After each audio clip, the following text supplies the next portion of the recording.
Bienvenidos amigos a esta reflexión del día de hoy. Como siempre, un saludo fraterno y cordial a todos los que nos ven a esta hora en las redes sociales, en Facebook, en YouTube, en WhatsApp, también a través de mi canal digital cnclaunion.com.co, también a través de Legón Telecomunicaciones y de Fibranet Plus. Gracias por acompañarnos donde nos estén viendo en cualquier sitio.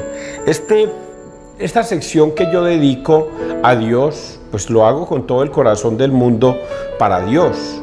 Con ello quiero decirle a la gente que yo lo que estoy haciendo es evangelizando. Al reflexionar la palabra de Dios estoy evangelizando porque Dios nos manda a evangelizar al mundo entero.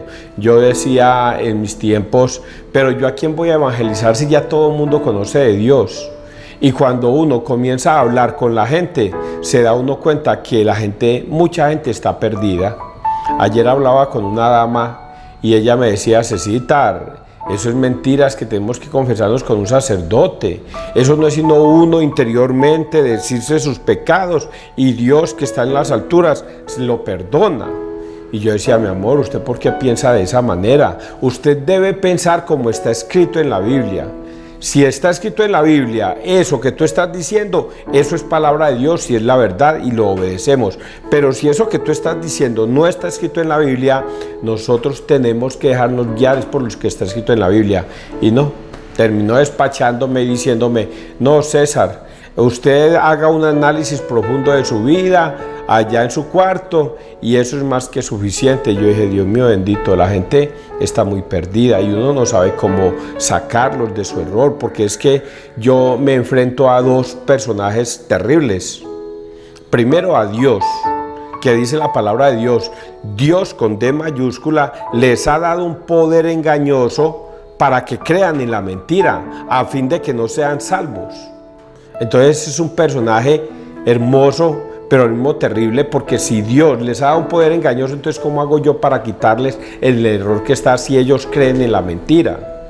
Y el otro demonio, el otro que sí es un demonio, que es Dios con D minúscula, dice, porque el Dios de este mundo les ha cegado el entendimiento para que no vean el resplandor del Evangelio, que es la verdad. Entonces, ¿cómo hace uno para rescatar a una persona de estas que no quiere entender? Pues sencillamente decirle, mi amor, tenga un feliz día, chao. Pero qué situación tan difícil la que vivo yo cuando digo voy a ir a evangelizar, pero cuando voy a evangelizar la gente se abstiene de querer aprender, sino que se perseveran en su error y siguen creyendo que ellos están en la verdad cuando están en una terrible mentira.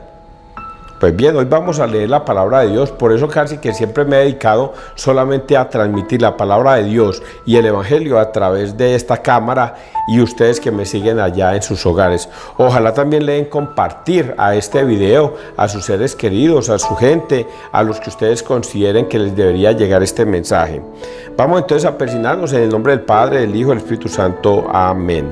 Primera lectura. Segunda de Samuel 6, 12b, 15, 17, 19. David y todo Israel iban subiendo el arca del Señor entre aclamaciones. En aquellos días David fue y trajo con algazara el arca de Dios de la casa de Obededón a la ciudad de David.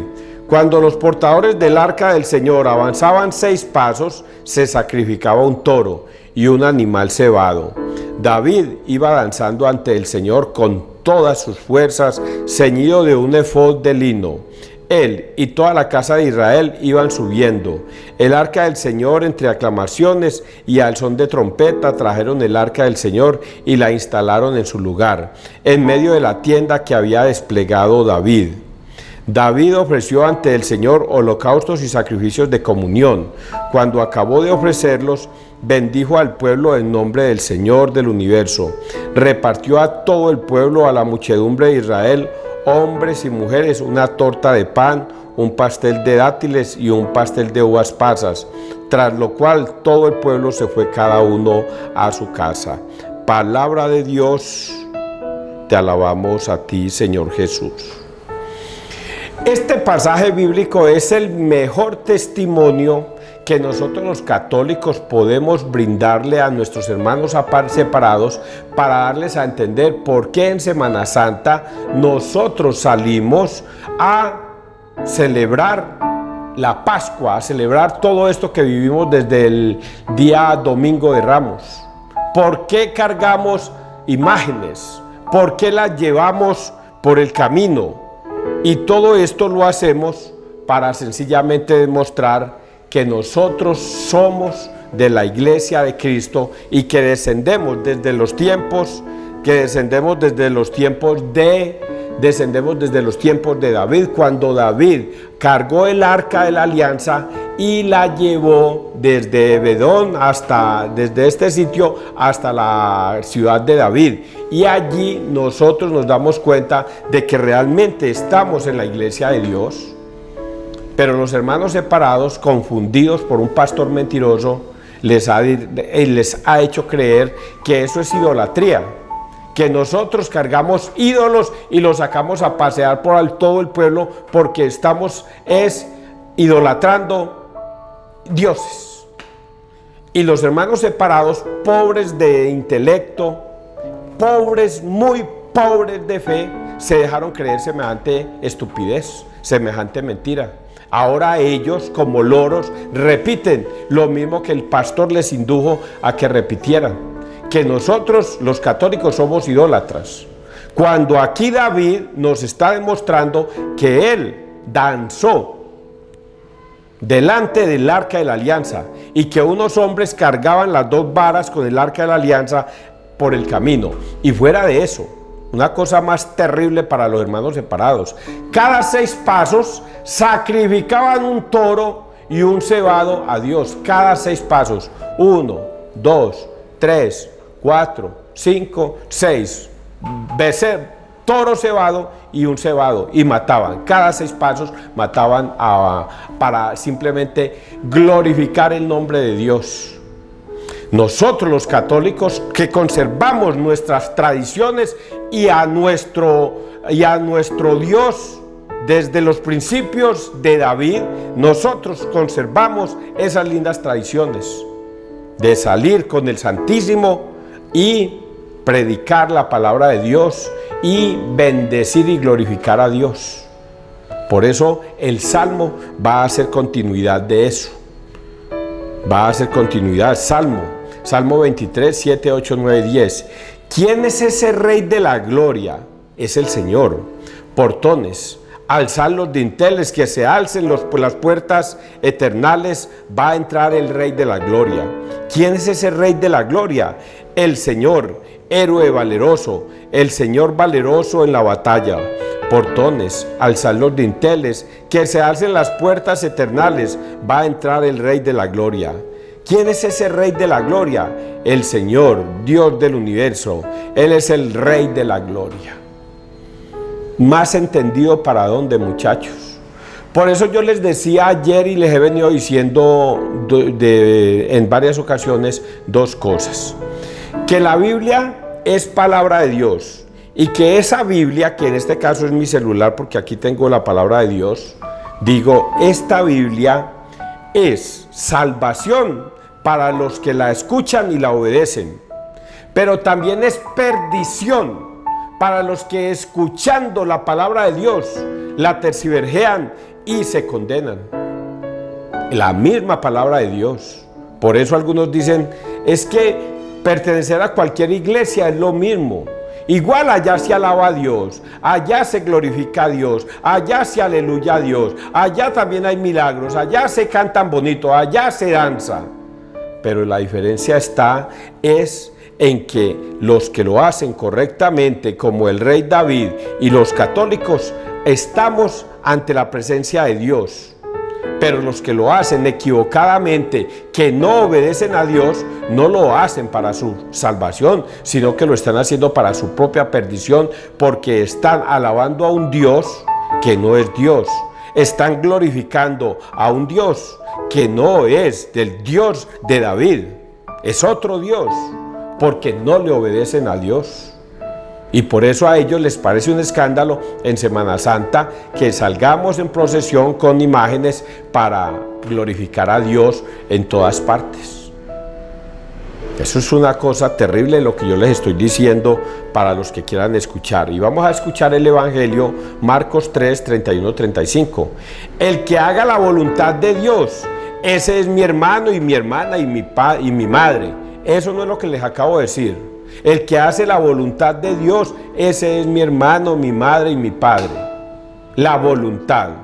El que no hace la voluntad de Dios puede glorificar, aleluyar, danzar y todo lo que se le ocurra, pero si no hace la voluntad de Dios, no es de Dios.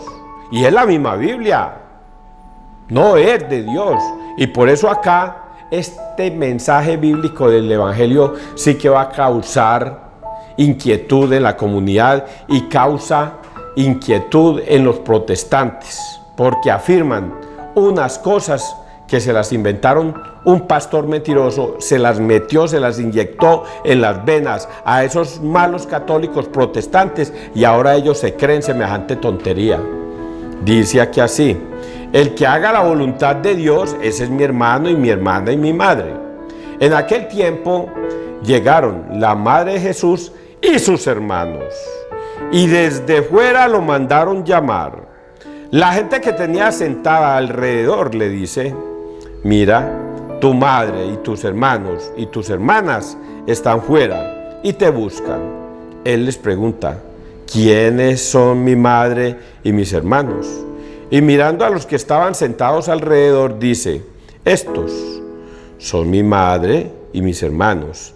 El que haga la voluntad de Dios, ese es mi hermano y mi hermana y mi madre. Palabra del Señor, gloria a ti, Señor Jesús. Este evangelio sí que confunde a los hermanos separados. Es que María tuvo más hijos, porque es que el texto dice que llegó a esa región, a ese sitio, María, la madre de Jesús, sus hermanos y sus hermanas. Entonces, si son los hermanos y las hermanas, quiere decir que María tuvo más hijos. Y entonces, en la mente de estos hombres se confunde el término hermanos y hermanas. Y creen que porque dice hermanos y hermanas, con sabiduría humana dicen, pues si son hermanos y hermanas, quiere decir que son hijos de María y de José. Además, José vivió 12 años con ella. 12 años y no se va a aguantar las ganas de estar con ella sabiendo que es su esposa. ¿Acaso está pecando?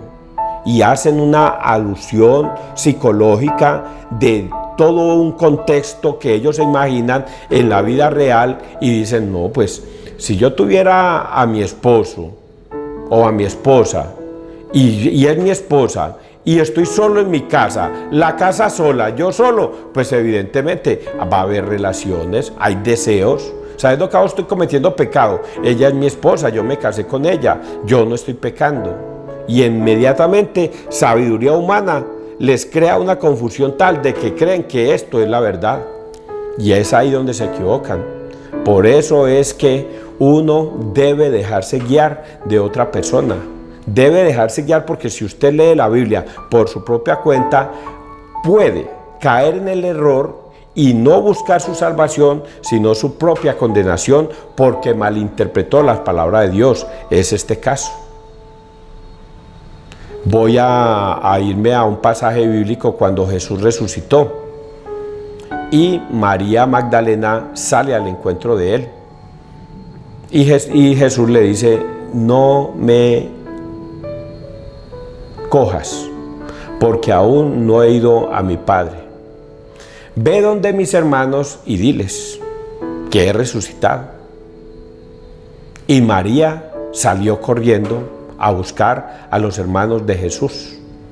Pero cosa tan extraña en ese pasaje bíblico, no aparecen los hermanos de Jesús como los protestantes tienden a creer, que son los hijos de María. No, ella se va para donde los discípulos.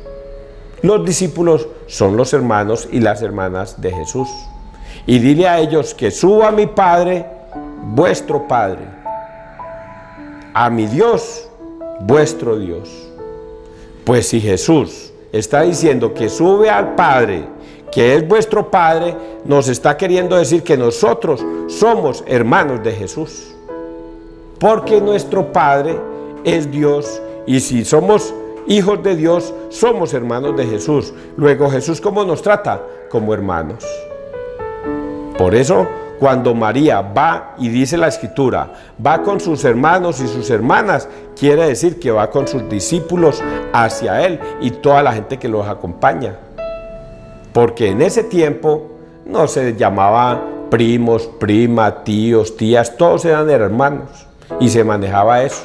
Y hay otro pasaje bíblico donde dice que Jesús, es que no recuerdo bien, pero tendría que buscarlo, pero sí está, de que Jesús vino y a él le llegaron 500 hermanos. Entonces, si son 500 hermanos, después porque dice que son hermanos, entonces son hijos de María. 500 hijos iba a parir María. Entonces ese error es una confusión de los hermanos separados. Vaya usted, explíquele esto a los hermanos separados, que yo lo he hecho, y ellos dicen, vea César, a mí usted no me va a confundir. Ya mi pastor me predicó, mi pastor me dijo la verdad y yo le creo a mi pastor. Pero mamacita, lo que yo le estoy diciendo está escrito en la Biblia. No importa, pero usted a mí no me va a confundir. Yo ya encontré la verdad, esa es mi verdad y a mí nadie me hará cambiar. ¿Qué dice acá el Evangelio? ¿Qué dice acá? ¿Qué es lo que dice acá? El que haga la voluntad de Dios, ese es mi hermano y mi hermana y mi madre. El que haga la voluntad de Dios. Por eso, yo creo en mi Señor Jesús y yo le obedezco. Los hermanos separados también creen en el Señor Jesús, pero ellos no hacen la voluntad del Padre. Luego no le obedecen. Y es la misma Biblia, y es los mismos textos, y es la misma palabra. Pero unos hacen la voluntad de Dios y obedecen, y otros dicen obedecer a Dios, pero no le obedecen. Por eso es que Jesús está diciendo acá eso. Ahora les voy a dar otra interpretación que está escrita. Viene María con sus hermanos y hermanas y lo mandan a llamar. Jesús está predicando. Está en misa, está predicando la palabra de Dios y le está dando el concepto a todos sus discípulos que están escuchando que no hay nadie más grande ni nadie está por encima de Dios. El que quiera más a su madre o a su padre o a sus hermanos o a sus tíos o quiera más sus riquezas que a Dios no es digno de Dios. Les está diciendo todo esto. Cuando vienen y lo interrumpen y les dicen, venga, afuera está su madre y sus hermanos y hermanas, y lo están esperando, que si puede ir. Y Jesús hace exactamente lo que nosotros hoy día entendemos. Jesús está en una misa, está predicando la palabra de Dios. Es como si llegara la mamá del padre Oscar Eduardo y entonces llegara a interrumpir la misa. Y entonces uno de los acólitos se le arrimara y le dijera, vea, o el sacristán, vea, ahí afuerita está su mamá, mi hijo, que si puede ir a recibirla un momentico. Evidentemente no puede suspender la misa por ir a atender a su mamá. Sencillamente, la madre entra y se ubica en un espacio dentro de la iglesia a escuchar la palabra de Dios. Y es lo que Jesús le hace anotar a todos estos discípulos. Escúchenme muy bien. No hay nada más grande que el mismo Dios. No hay nada por encima de Dios. El que ponga a su madre, a su padre, a sus hermanos, sus riquezas, sus pertenencias por encima de Dios, no es digno de Dios. Por lo tanto, ¿quién es mi madre y mis hermanos? Son todos ustedes. El que hace la voluntad de mi Padre, escucha la palabra de Dios y la obedece. Esas son mi madre y mis hermanos y mis hermanas. Nosotros los católicos entendemos esto claramente. No nos confundimos con pendejadas y con ideas tontas de un pastor mentiroso que vino a meterle la idea de que esos hermanos y hermanas eran hijos de María, cuando la Biblia estipula que María no tuvo sino un solo hijo, Jesús, y que José no tuvo sino un solo hijo, Jesús. Y yo, que me he visto todos los videos del Padre Luis Toro, les puedo explicar con capítulos y versículos dónde están. Pero me voy a ir a Isaías, el profeta Isaías, que le dice a Acaz: Dios, pídeme una señal. Y Acaz no se la da, no le pides la señal. Y el Señor dice: yo sí se la voy a dar. Mira, la Virgen dará a luz un hijo, un hijo, por cuyo nombre será Emmanuel. Mira, la Virgen está encinta y dará a luz un hijo. No un montón de hijos, un hijo por cuyo nombre se llamará Emmanuel. Y ese es el único hijo que tuvo María, Jesús. Por eso hoy les quiero pedir el favor a los confundidos que se desconfundan y regresen al redil de Cristo, regresen a la Iglesia Católica. Si ustedes persisten en ese error de que su pastor tiene la verdad, permítame decirles lo que dijo ayer el Evangelio. Muchos, ¿cómo fue la palabra? ¿Por qué se me fue? Contra el Espíritu Santo no le será perdonado, blasfeme. El que blasfeme contra el Espíritu Santo no le será perdonado ni en esta vida ni en la otra ese pecado. Por lo tanto, cuando una persona blasfema del Espíritu Santo, que no le obedeció, blasfema contra Dios, blasfema contra el Espíritu Santo, y no le será perdonado este pecado ni en esta vida ni en la otra, a menos que pida perdón mientras esté vivo y regrese al redil. Si regresa al redil y declara ese pecado de apostasía, que es apostatar en contra de la doctrina de Cristo, le será perdonado. Pero si pasando a la muerte, ya no le será perdonado. Ojalá ustedes entiendan esto, que yo lo entiendo claramente. Que Dios te bendiga, que Dios nos bendiga donde quiera que todos estemos.